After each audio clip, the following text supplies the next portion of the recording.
శరణార్థులు దిల్దార్ వార్తలకి స్వాగతం. చేసినావా మీ అమ్మకు ఫోను? ఎందుకు?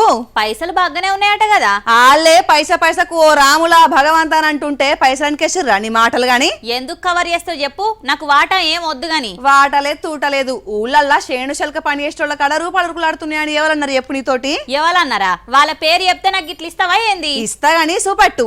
రాసారుగా.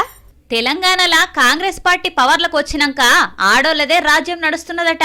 కట్టుకున్నోడు రూపాయి కావాలన్నా ఇంటామక్కడ చేయి చాపేటట్టు చేసినాం. ఇందిరా మహిళా శక్తి కార్యంతోని రానున్న రోజులల్లా మహిళలను ఇంకింత ముంగటికి పట్టుకుపోతామని కరీంనగర్ లో పెట్టిన మీటింగ్ లో చెప్పుకొచ్చిర్రు. అయితే ఇన్నొద్దులు మొగోళ్ళు ఇంటికి ఇరుసై ఉండేటోళ్ళు, కానీ ఇప్పుడు ఆడోళ్లే అన్నిటికీ ఆధారమైందని అనుకొచ్చిండు మంత్రి తుమ్మల సారు. మీ చేతిలోనే ఉంది, ఇప్పుడు పెత్తనం మీ చేతిలోనే ఉంది, డబ్బులు మీ చేతిలోనే ఉన్నాయి.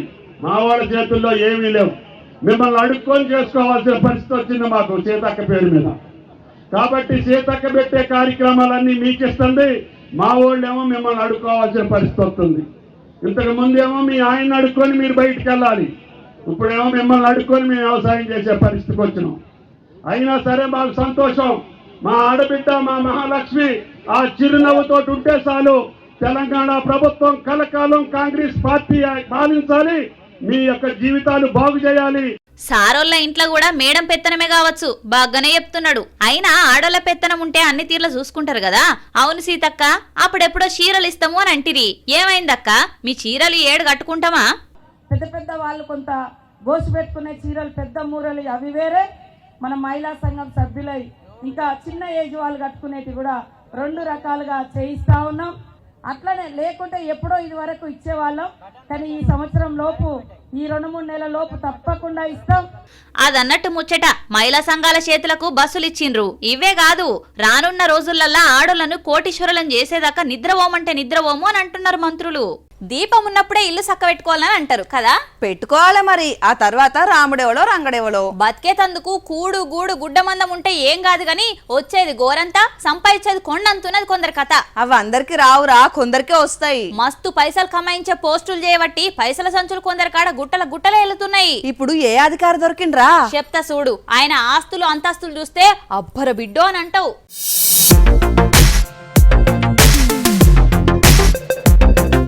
కాళేశ్వరం ప్రాజెక్టు ఏ తీర్ల చరిత్రకు ఎక్కిందో అందులో పనిచేసిన అధికారులు కూడా అంతకెక్కువనే చరిత్ర రాస్తున్నారు. ఈ తాత పేరు మురళీధర్ రావు. మొన్నటిదాకా కాళేశ్వరం ప్రాజెక్టుకు పెద్ద ఇంజనీర్గా కొలువు చేసిండు. లెక్కకైతే ఎప్పుడో రిటైర్మెంట్ కావాలి, కానీ పోయిన గవర్నమెంట్ ఈయన లోపల ఏ టాలెంట్ చూసిందో గానీ సర్వీస్ పెంచుకుంటూ వస్తుంటే ఈయన కూడా అదే తీరులో ఆస్తులు పెంచుకుంటా వచ్చిండు. తాత ఆస్తులు చూస్తే అవాక్ అవ్వాల్సిందే. హైదరాబాద్ మోకిల కాడ ఎకరం పైన జాగా, పట్నం శివార్ల 11 ఎకరాల వ్యవసాయం భూమి, జహీరాబాద్ లో solar power project, Banjara Hills, Yousufguda, Kokapet, Begumpet ఓ ఇట్లా చెప్పుకుంటా పోతా ఉంటే తాత కమాయించిన ఆస్తులు కోట్లే. కమర్షియల్ కాంప్లెక్స్లు, అపార్ట్మెంట్లు, లగ్జరీ విల్లాలు, బ్యాంకుల పైసలు, బంగారం దండగానే ఎనకేసిండట. ఏసీ బోళ్లు ఈయన ఇంట్లో సుట్టాలిండ్లల్లా ఎనుకులాడుతుంటే తెలిసిన ఆస్తుల లెక్కగిది. మొత్తం 500 కోట్ల పైనే సంపాదించిండట. మురళీధర్ రావుకు వచ్చే జీతం కొసరంతా, సంపాదించిందేమో కొండంతా. లెక్కలు చెప్పు తాత అని ఏసీ బోళ్ళు అడిగితే నీళ్లు నమ్మలిండట. మీకు గమ్మతి ముచ్చట తెలుసా? కాళేశ్వరం ప్రాజెక్టులా పెద్ద ఇంజనీర్ గా పనిచేసిన మురళీధర్ రావు, హరిరామ్ నాయక్, నూనె శ్రీధర్ ఈ ముగ్గురిని ఏసీ బోళ్ళు ఎంక్వైరీ చేస్తే 1300 కోట్ల ఆస్తులు కమాయించినట్టు లెక్కలెళ్ళినాయట. ఇలా పని చేసేటోళ్లే గీ తీర్ల కోట్లు మింగితే దీని మొత్తం వ్యవహారాలు చూసినోళ్ళు ఇంకెంత మింగాలని అంటున్నారు ప్రతిపక్షాల లీడర్లు.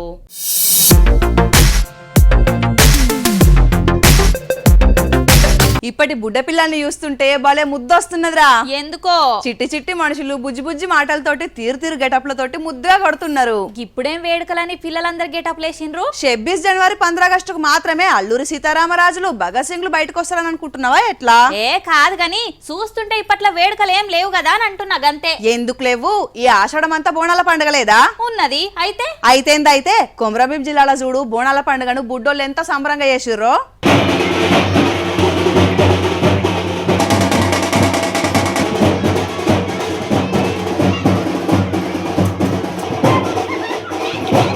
వారెవ్వా, ఏమన్నా ఏషాలు కట్టిండ్ర పిల్లలు. అమ్మవార్లే కాదు, పోతురాజులు, పోతలింగన్నలు కూడా ఉన్నారు. త్రిశూలం, యాపరిల్లలు చేతుల పట్టింది కదా. హేయ్ ఎగురుండ్రి చిన్నలు, ఎగురుండ్రి.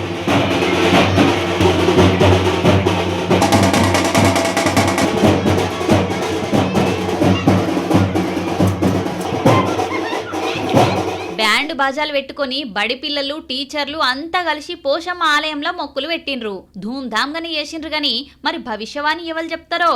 దేశం ఈ మొత్తం ప్రపంచంలోనే 3వ అతిపెద్ద ఆర్థిక వ్యవస్థగా రూపుదిద్దుతుందా? ఇక గిటి దిక్కు చూడుండ్రి, మాజీ మంత్రి పోచారం సారు బోనం ఎత్తిండు. ఏటా పాడి పంటలు సల్లగుండాలని ఎత్తుతాడట. ఇక ఈ ఆదివారం లాల్ దర్వాజా సింహవాహిని అమ్మవారి బోనాల పండుగ ఇంకింత దిల్దారుగుండబోతది.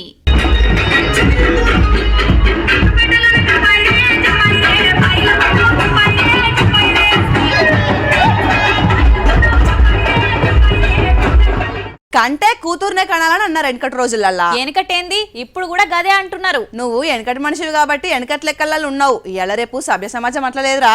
అబ్బో ఎట్లుందో ఇప్పుడు మరి. ఆగోగా పెద్దమ్మ చెప్తుంది నువ్వు. పచ్చని పొలంలా నిప్పులు పోసుడంటే గిదే కావచ్చు. ఓర్వలేనోళ్ళు చేసిరంటే ఏమో గాని కన్న బిడ్డలు అల్లుళ్ళొచ్చి పచ్చని పత్తి మొక్కలు వీకి పడేసిండ్రట. పాపం అసలే భర్త లేడు. ఉన్న ఎకరం పొలాన్ని కూడా 2 బిడ్డలకు శరింత వంచితే ఆమె ఏం కావాలి నుల్లా? గా పెద్దమ్మ బతుకు ఎట్లా కావాలా చెప్పుండ్రి. ఈ వయసుల్నే గిట్ల హింస పెడుతున్నారంటే చివరి రోజుల్లో చూస్తారనే నమ్మకం కూడా ఉండకపోవచ్చు. ప్రకాశం జిల్లా దోర్నాల తానైంది గీ పంచాయతీ. కలెక్టర్ ఆఫీస్ లా కంప్లైంట్ కాగితం అయితే ఇచ్చింది. మరి ఆఫీసర్లు ఎట్లా తేలుస్తారో కదా పంచాయతీ. అయినా కన్న బిడ్డలే తల్లి బతుకును ఓరుస్తలేరంటే సభ్య సమాజం ఎటు పోతున్నదుల్లా? బతుకు బండి ఎప్పుడు ఎటు తిరుగుతుందో తెలియదుల్లా, తెలియదు. ఏదన్నా ట్రెండ్కి తగ్గట్లు మాట్లాడతావని అనుకుంటే ఎప్పుడు ఏడుపు కొట్టే ఎవరాలు తీస్తావేంది నువ్వు? నీకేం మూతికి మేకప్ కొట్టుకొని పల్లికి ఇచ్చుకుంటా తిరుగుతావు, అందరితోనైతదా? సోదంతా చెప్తున్నావు గానీ నీకు అంతగానం ఏం కట్టం వచ్చిందో చెప్తలేవు కదా. నాకు కాదురా, గా బుజ్జిగాళ్లకు పెద్ద కష్టమే వచ్చింది చూడు.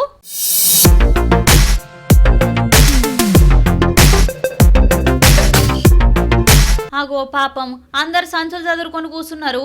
ఇంటోళ్లకు ఫోన్లు కొట్టిండ్రా, కథం వాళ్ళు రాగానే బయలుపోతున్నారు. కోదాడ దగ్గర నడిగూడెం కస్తూర్బా హాస్టల్లా ఒక బుజ్జి జీవి తీసుకున్నది కదా. ఇక కళ్ళ ముందు తిరిగిన దోస్తు చచ్చిపోతే తట్టుకునుడు అయితదా? పాపం పసిపానాలు తట్టుకోలేక ఇంటి ముఖం పట్టిండ్రు. కొంతమంది ఏమో భయంతోని దారి పట్టిండ్రు. ఇదివారు దాకా అక్క చెల్లె అని పిలిచిన మనిషి జీవి విడిచిందంటే తట్టుకునుడు అయితదా చెప్పుండ్రి. వెంకటరామపురం కాడ దగ్గర పిల్లగాళ్ళని తీసపోవడానికి 2 రోజులు ఇంటి దగ్గర నుంచి మళ్ళీ తోలుదామని తీసపోదామని వచ్చింది. ఎందుకు? మొన్న కొద్దిగా అమ్మాయి చనిపోయింది కదా, నాకు పిల్లగాళ్ళు భయపడతారేమని తోలపోదామని వచ్చింది.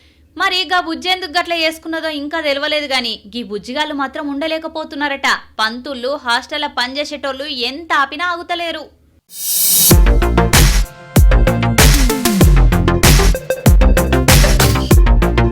రాను నే రాను రాను భూమి మీదికి రాను అని అంటున్నది. ఎవడో వాళ్ళు నీ లెక్కనే ఫోజులు కొడుతున్నది. వానదేవుడు. రామ రామ ఏం గోసనవ్వగిది. ఈ వానకాలం బిందెలు పట్టుకొని మంచినీళ్ళ కోసం ధర్నా చేసే కథ వస్తుంది పల్లెలల్లా. రేపు అయితే నువ్వు కూడా బిందె పట్టుకొని ఇల్లు తిరగాల్సి వస్తదేమో. కాలం గిట్లనే ఉంటే నేనేంది, నువ్వు కూడా కుండను ఎత్తుమే పెట్టుకొని మోయాల్సిందే. మరి గింత సతాయిస్తున్నాడు ఏంద్ర వానదేవుడు. నేనైతే ఏం మొక్కులు పెట్టేది బాకీ లేదమ్మా. మొన్ననే కోని కోసినాం, మంచిగా బాగా రేసుకొని తిన్నాం. మరి ఆ కోడి కొరకు ముట్టిందా? ముట్టింది మంచిగానే. మరి వానెందుకు పడతలేదనంటో. అందుకే కదా ఊళ్ళో కూళ్ళిగో గిట్ల బిందెలతోటి దేవుళ్ళకి అభిషేకాలు చేసేది.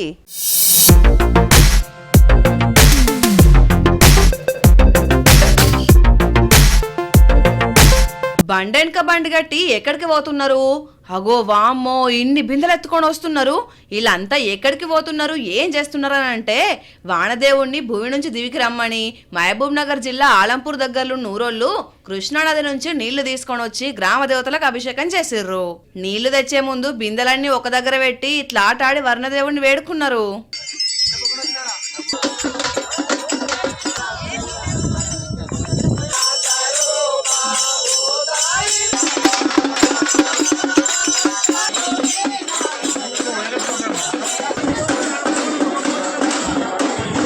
కప్పతల్లాట కూడా ఆడిండ్రు.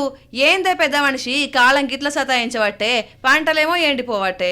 కృష్ణానదికి పోయి 101 కాడి 1000 బిందెలతో కృష్ణా జలాలు తీసుకొచ్చి ఊరి నుంచి ఆబాల గోపాలం మొత్తం కృష్ణానది ఒడ్డుకు తరలి మా గ్రామానికి 1 కిలోమీటర్ దూరంలో కృష్ణానది ఉన్నది. నది నుంచి 1001 బిందెలు తీసుకొచ్చి స్వామికి ఊర్లో ఉన్న గ్రామ దేవతలకు కురుస్తామని నమ్మకంతోనే ఈ విధంగా చేస్తున్నాం. కనుక ఈసారి కూడా ఒకసారి కురుస్తామని భావిస్తున్నాం. వరంగల్ జిల్లా వడ్లకొండ, కర్నూలు జిల్లా పబ్లిక్ అంతా గ్రామ దేవతలను శివాలయంలో నీళ్లతోటి దేవుళ్ళని అభిషేకించి పూజలు చేసిర్రు. ఎక్కడెక్కడనో అక్కర్లేని కాడ దంచుతున్న వరుణదేవా, ఇటుగి తెలంగాణ ఆంధ్రప్రదేశ్ పబ్లిక్ మీద నీ కర్ణ చూపెడితే ఏంది చెప్పు, జరా కోపం చేయకరా అని పిలుస్తున్నారు నిన్న అన్నదాతలు.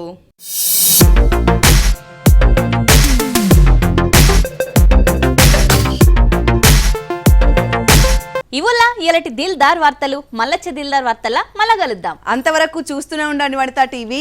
నమస్తే.